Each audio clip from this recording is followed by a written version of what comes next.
আসসালামু আলাইকুম এভরিওয়ান। আজকে আমি চলে এলাম ভিন্নধর্মী একটা রেসিপি নিয়ে, পেঁপে দিয়ে গরুর মাংস। পেঁপে দিয়ে গরুর মাংস খেতে ভীষণ মজা হয়। তো কথা না বাড়িয়ে রেসিপিতে চলে এলাম।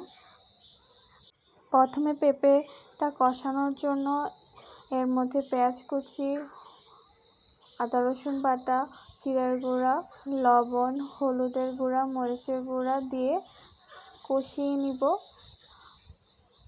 কষানো হয়ে গেলে এর মধ্যে আগে থেকে হালকা মশলা দিয়ে রান্না করা মাংস দিয়ে ভালোভাবে কষিয়ে পরিমাণ মতো পানি দিয়ে ঢেকে রান্না করব।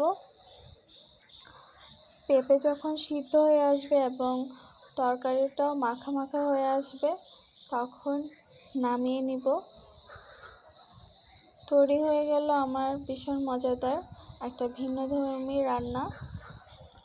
আশা করি আপনাদের কাছে ভালো লাগবে।